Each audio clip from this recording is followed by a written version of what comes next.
let's start with the history. Okay?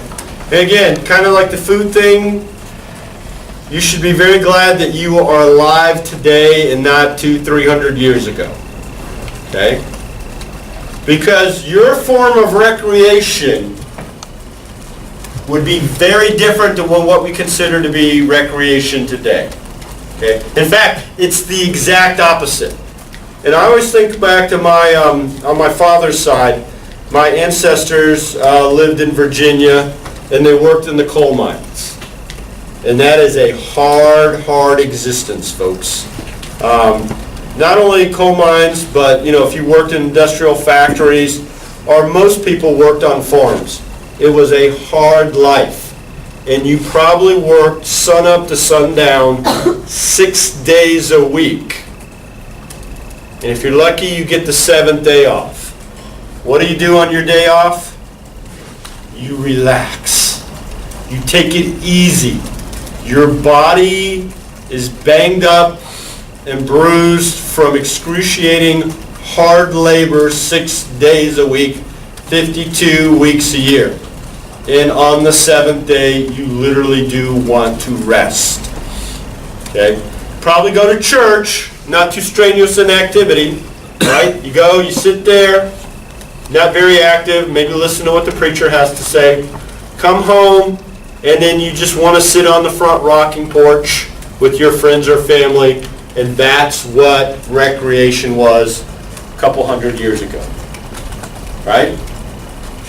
Today, it is completely inverted.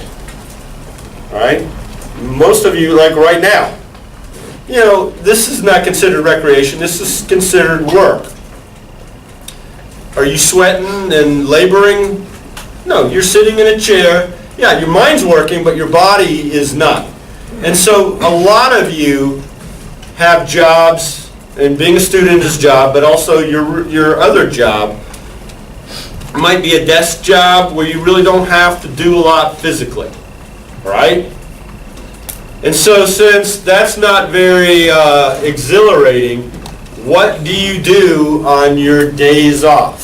Do you just sit around? Most of the time, no. Why? What are some things that you do to have fun, recreation? Huh?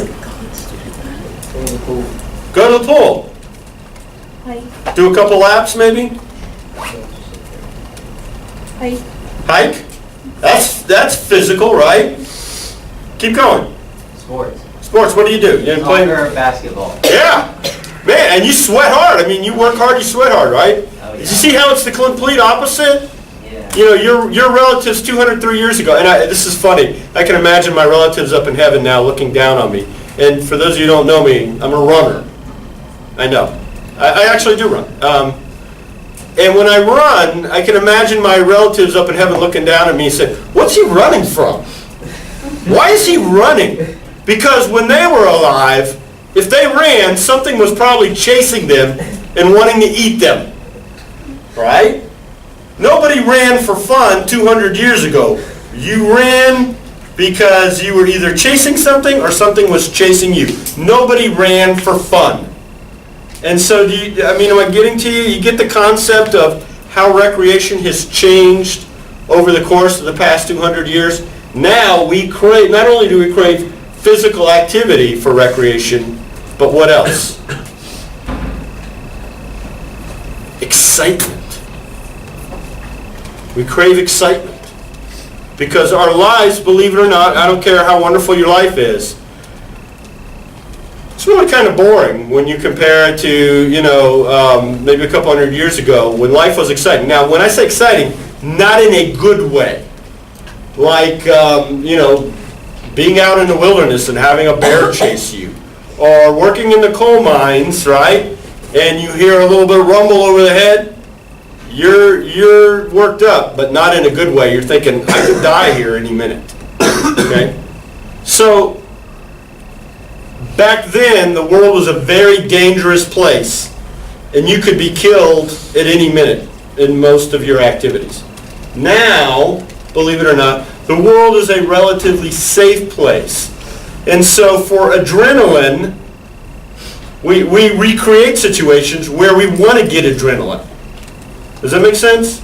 I mean, people, who does some really, I scuba dive and shark dive. I used to dive with sharks. Just because I thought it was cool. It was a little bit dangerous. And it got me going, right? Anybody skydiving here, or skiing, all right?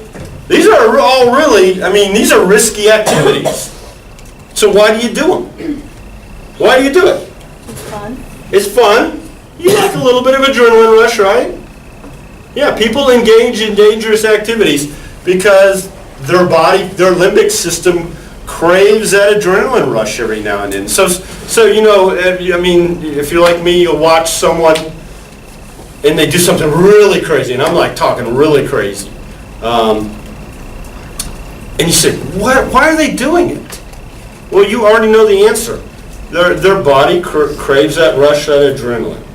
And so we have to recreate now in our recreation dangerous situations or situations that we consider to be risky in order to satisfy that need, right? So, so the concept of recreation, let's say, 300 years ago, again, was geared around relaxing. And so really the first attractions that popped up were what we nowadays consider what are called pleasure gardens in England and France. And I always think of Versailles, right? When you go to Versailles, there's a lot of walking, not a lot of running, but you're walking around seeing all the beautiful gardens. And you're really impressed with it, okay? The fountains and all of the landscape, that's, and of course the architecture is just unbelievable. And to me, that's what I consider to be old school, okay? Something you and your grandmother would enjoy equally as much. But when you're walking around Versailles, okay, 4 or 5 hours, that's pretty cool. But after that, honestly, what? You're bored, okay? Okay, I've seen the gardens, I've seen the architecture. I probably want a little bit more excitement in my life, okay? But back then, they just wanted to look at, God's creations and the beauty of the earth. And to them, that was a great thing because they didn't need that excitement. They already had that in their life, okay? Now, again, the other thing to remember is that 99% of the world's population didn't have the opportunity to do any of this, right? I was in England. It was really interesting. You guys know what key gardens are? The key gardens in England are like clubs. You can't go into that garden unless you have a key. It's like a private club. And I just thought, oh, that's very, non-modern or, Back in the day, the rich people had their gardens and they kept the poor people out. And that was their recreation, walking around looking at the gardens. And then they started to add to it a little bit at a time. Maybe they would do musicians, right? Or they would have actors and plays in these beautiful gardens. Okay? But this is the beginning, believe it or not, of theme parks and amusement parks.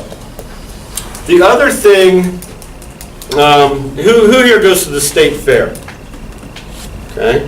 I love the state fair. Fairs, does anybody know how fairs got their start? You can't answer this. Anybody know how fairs got their start? Medieval Europe. Yes, in medieval Europe. Yes, you are correct. What was their purpose?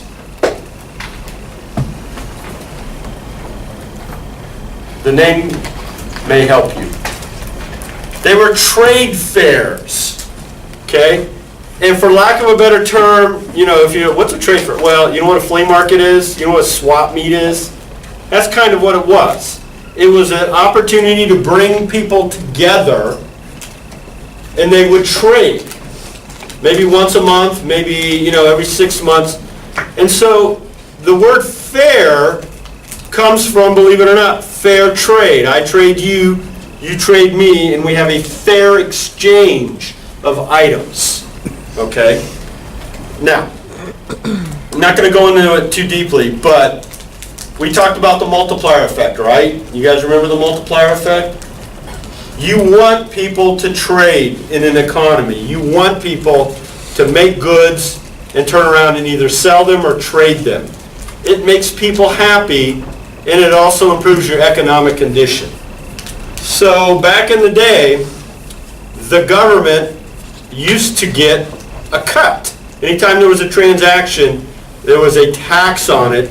And so not only did the two people involved in the trade benefit from it, but the government did. The problem is, though, is that if you don't have anything to trade, do you have any incentive to go to the trade fair? The answer is no. And so they had to figure out how to motivate people to travel to the trade fair, even if they didn't necessarily have anything they wanted to trade or sell. So how do you do that? Attraction. Attractions, thank you. All right?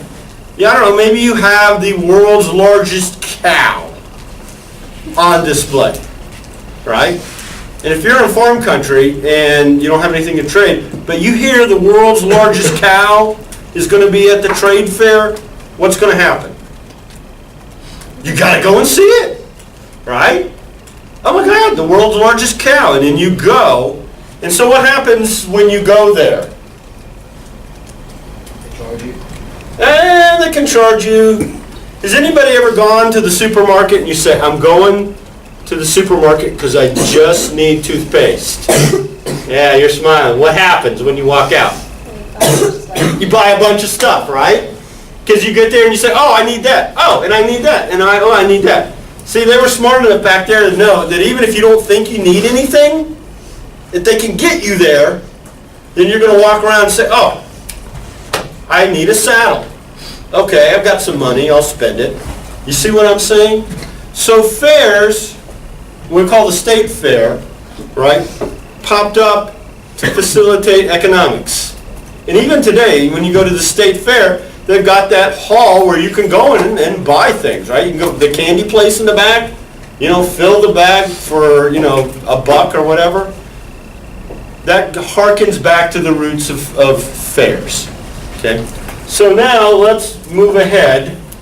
So they know that they can motivate people to travel to fairs, and even if they don't think they want to buy something, once they get there, they'll buy something. The other